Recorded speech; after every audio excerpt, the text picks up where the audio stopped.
الحمد لله رب العالمين والصلاة والسلام على سيد النبي الكريم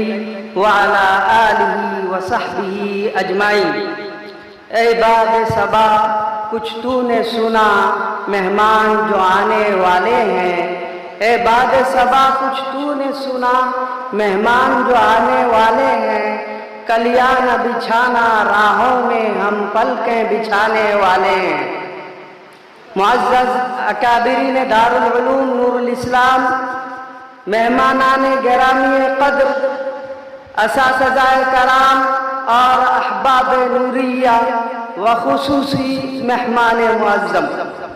السلام علیکم ورحمۃ اللہ وبرکاتہ۔ آج کی یہ پربہار گھڑی ہم ارکان مرکز النور کے لیے بالخصوص اور نوری ندوی احباب کے لیے بالعموم بڑی ہی خوش نصیبی کا باعث ہے، جس نیک بختی کی مکمل ترجمانی کرنے سے ہم ارکان مرکز قاصر ہیں۔ ایسا کیوں نہ ہو کہ ہمارے درمیان ملک کے مختلف گوشوں اور قریہ و اطراف سے ایسی عظیم شخصیات موجود ہیں جن کی علم دوستی ان کے استحضار و رغبت کی شہادت دیتی ہے، جن کی کڑی محنتوں اور سخت جان مشقتوں سے ملک نیپال میں مردم سازی کے وہ کارہائے نمایاں انجام پائے ہیں، جن کے علمی نقوش ہر مسلم آبادیوں میں مرتسم ہے۔ مناروں کی بلندیوں سے ان کے سکھائے ہوئے نغمہ ایمانی سنائی دیتے ہیں، اور ان عظیم شخصیات میں سے بیشتر اسی ماغر علمی دارالعلوم نور الاسلام جلپا پور کے خوشہ چی رہے ہیں۔ جب فکری جہالتوں کی بادعثیہ نے اپنے ناپاک ارادوں سے علم و یقین کی راہ میں پنپتے ہوئے ایمانی کوپلوں کو اپنی زہریلی ہواؤں سے مسموم کرنے کی جستجویں کی، تو یہی وہ لوگ تھے جو مشعل راہ بن کر ابھرے، معقول اور منقول بینات کے ساتھ اپنے اساتذہ کی آواز میں آواز ملائی اور ہر حکم پر لبیک کا۔ پھر انہیں یہ سرخروئی حاصل ہوئی کہ اللہ نے انہیں اپنے دین کی خدمتوں کے لیے انتخاب فرمایا۔ اسی مصفہ جماعتوں کی وجہ سے نہ جانے کتنے گھروں میں شعور و آگاہی کے چراغ جل اٹھے، ایمان کی باد بہاری آئی، مرجھائے ہوئے کلیوں میں تازگی آئی، اور انہی فلقاریوں اور آہ سحر گائیوں نے دارالعلوم نور الاسلام کو یہ اعزاز بخشی کہ وہ آج ملک نیپال کے علمی درسگاہوں میں ایک مرجع کی حیثیت رکھتا ہے۔ ان کے پروانے مدتوں بعد پھر اسی آنگن میں مسکرا رہے ہیں جہاں سے انہوں نے روشنی پائی تھی،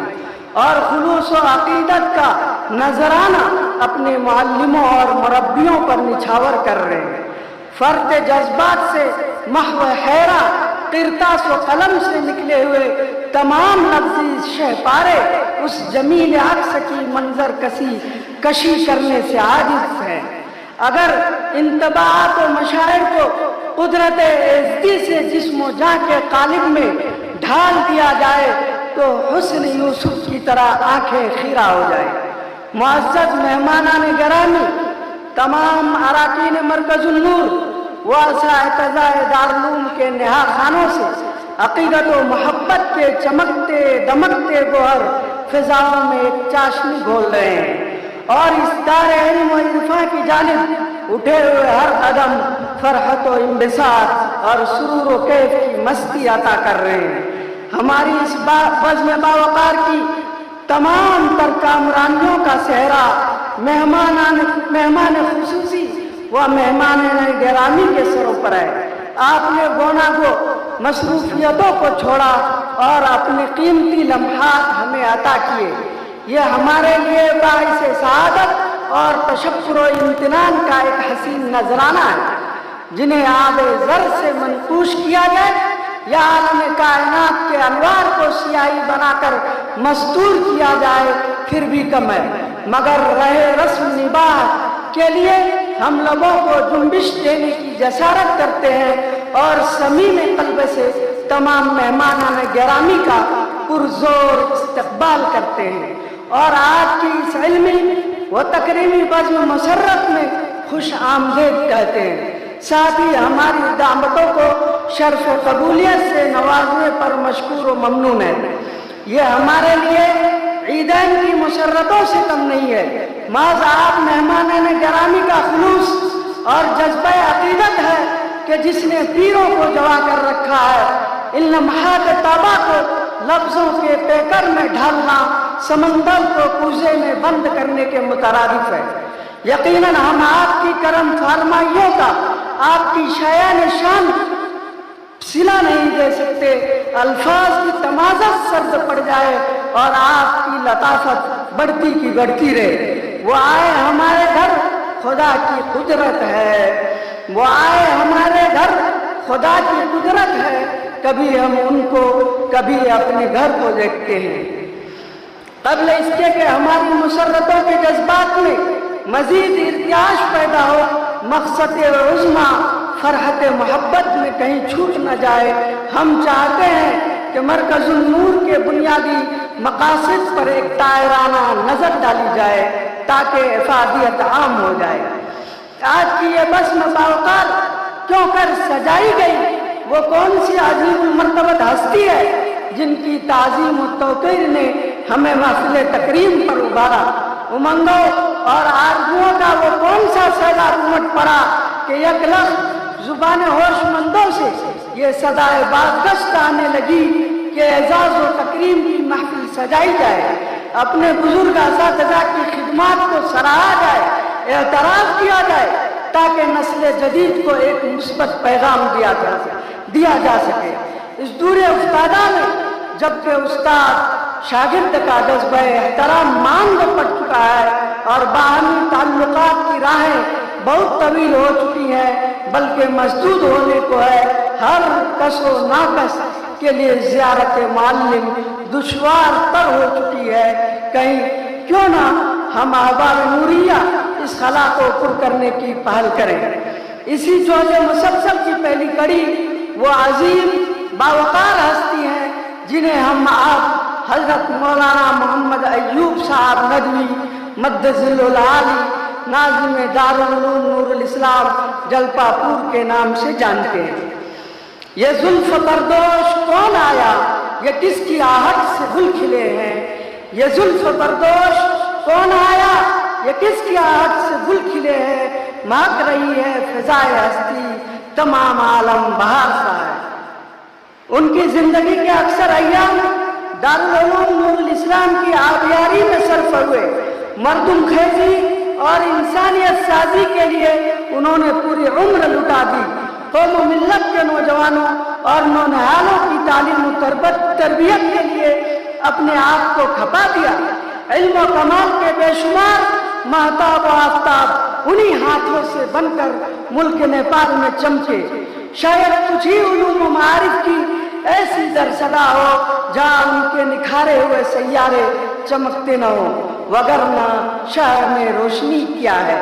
ملک نیپال کی اکثر مساجد کے ممبر و محراب اسی دیار کے خطیب و امام ممبر محراب پر اسی دیار کے خطیب ممبر و محراب پر اسی دیار کے خطیب امام اپنا سبق دہراتے ہوئے نظر آئیں گے۔ کرائی سے کوہ ہمالہ کی بلند بالا چوٹیوں تک یہیں سے بیشتر علم کی کرنیں پھوٹتی ہوئی نظر آئیں گی۔ یہ انہی جیسے اولو العزموں کے کارنامے ہیں جن میں سے اکثر دعوے مفارقت دے چکے ہیں۔ چند گنے چنے شخصیات باقیات صالحات میں سے اپنی وجود کے بہترین مثال ہیں۔ ان میں قابل ذکر ہمارے مہمانان خصوصی جناب مولانا محمد ایوب صاحب ندوی دامت برکاتہم ہے، جنہوں نے دارالعلوم کے لیے اپنی پوری جوانی صرف کر دی، پیرانی سالی کے تمام تر لمحات اسی کے تراش و خراش میں گزار دیے۔ مختلف عوارض کے باوجود ہمت و استقلال میں کمی نہیں آئی، جسم گرچہ ضعیفی سے دوچار رہا مگر خود کو اولو العزمی کے لباس میں چھپائے نہایت حکمت عملی سے اپنی دھن میں مگن رہے۔ کتنے پتجھڑ آئے 12 خزاں کی رت لائی گئی، مگر دارالعلوم کی ارتقائی منازل پر ذرہ برابر بھی آنچ نہ آنے دیا۔ استقلال کے پہاڑ بنے رہے، جمے رہے، ڈٹے رہے، ہر سنی کو انسنی کر دیا اور اپنا کام بحسن خوبی جاری رکھا تاکہ دارالعلوم نور الاسلام کا علمی اقبال بلند ہو سکے۔ آج نتیجہ ہمارے اور آپ کے سامنے ہے۔ ہر اعتبار سے وہ قسمت کے دھنی رہے، گدائی میں بھی شاہوں کی سی نفاست پسندی رہی اور اس پر ہر آن غیبی تائید و نصرت رہی۔ یہ محض اللہ کا ان پر فضل و کرم اور احسان ہے جس کی نظیر اب اس دور میں نایاب و ناپید ہے۔ ہم تمام اراکین مرکز النور حضرت ناظم صاحب مدثر العالی کی صحت یابی کے لیے دعا گو ہیں اور اللہ سے امید رکھتے ہیں کہ اللہ تعالیٰ ان کے سائے عاطفت کو تادیر برقرار رکھے تاکہ ہمیں بار بار شفقتوں کا صلہ میسر ہو سکے۔ یہ رتبہ بلند ملا جس کو مل گیا، یہ رتبہ بلند ملا جس کو مل گیا، ہر مدعی کے واسطے دار و رسم کہاں۔ اسی طرح مرکز النور کے بنیادی اہم مقاصد میں سے کچھ مقصد مشت اذکر وارے کے طور پر گوش گزار کرانے کی سعادت حاصل کرتے ہیں، جن میں اولین مقصد گاہے بگاہے اپنے اساتذہ کی حسب حال تقریم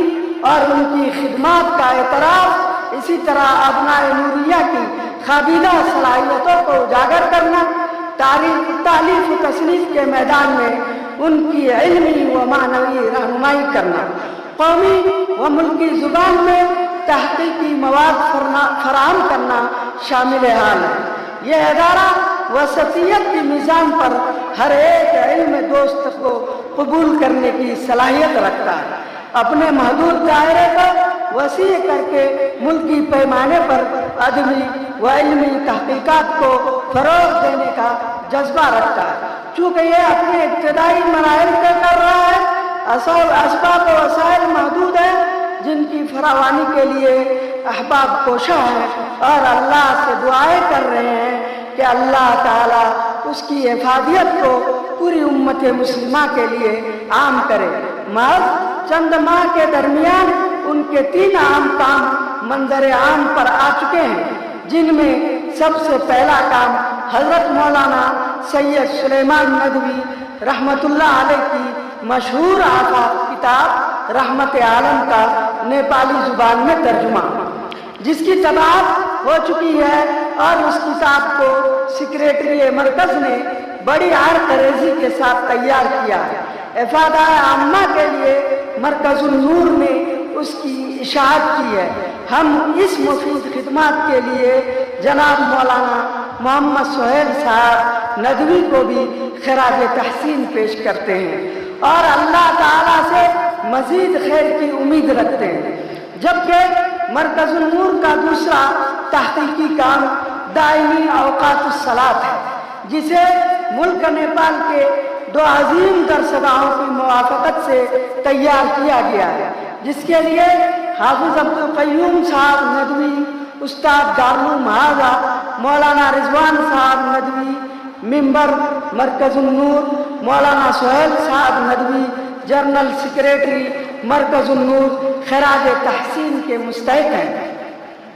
اور اسی طرح تیسرا بڑا تحقیقی کام حضرت ناظم صاحب مدثر العالی کے اس زمانے کے مضامین کو یکجا کرنا جبکہ وسائل ناپید تھے اور حالات ایسے ناسازگار کے ایک صفحہ کی کتابت اور اس کی ترتیب و تزیین کے لیے نیپال سے کٹھیار کا سفر کرنا پڑتا تھا، پھر اسے ترجمان ملت کی زینت بنانا